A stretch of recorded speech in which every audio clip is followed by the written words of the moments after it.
Hello দর্শক, আমি আমনেগো সবার পছন্দের রতন সুরা। আর আজকে আমি করবো ওই যে সবাই করে না, গেট রেডি উইথ মি, ওইটাই করবো আর কি। আল্লাহ জিনিসপত্র গুলা থিয়ে পড়ছি, কারণ লই আহি।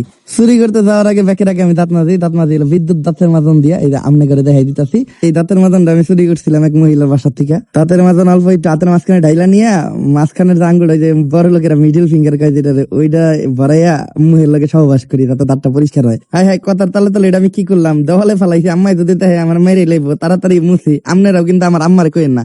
এখন আমি পরবো লুঙ্গি। চুরি করতে গেলে লুঙ্গি পুরা চুরি করাটাই কমফোর্টেবল। আর এই লুঙ্গিটা আমি চুরি করছিলাম এক কাক্কার বাসা থেকে, তো ফটাফট পইরা নেই। দেখছেন কত সুন্দর একটা লুক আইছে। লুঙ্গিটা কিন্তু ভালোই কমফোর্টেবল, যদিও পিছে এক দুইটা ফুটা আছে। তো এখন আমার লাগবে একটা গামছা। এই গামছাটা আমি নতুনই চুরি করছিলাম এক দোকান থেকে, তো গামছাটা লাগাই নেই গলায়। দেখছেন গামছাটা দেওয়ার পরে কত সুন্দর একটা লুক আইছে না। এখন আমি দিব একটা লেংটি না দিলে চুরি করে শান্তি নাই, যখন তখন দৌড় দিতে হইতে পারে, পরে লুঙ্গি খুলে যাওয়ার সম্ভাবনা আছে। এখন আমার মাখতে হবে সরিষার তেল। সরিষার তেলটা আমি নিজেই কিনছি, বলতে পারেন এটা আমার একমাত্র ইনভেস্টমেন্ট।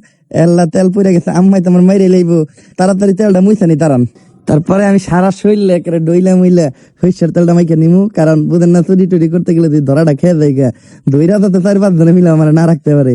এর লেগে সরিষার তেলটা মাহা একেবারে বগলের নিচে, পায়ে, আডুতে, পিওয়াই, চাবাই সব জায়গায় তেলটা ভালো করে মাইকে নিতে হইব। তো এখন তেল মাহন শেষ আমার, আরো অনেক জায়গায় মাখছি, ওইটা কম যাইবো না। সবশেষে এই যে আপনাকে রতনচূড়ার ফাইনাল লুক। তো কেমন লাগলো আপনাকে গেট রেডি উইথ রতনচূড়া ভিডিওটা?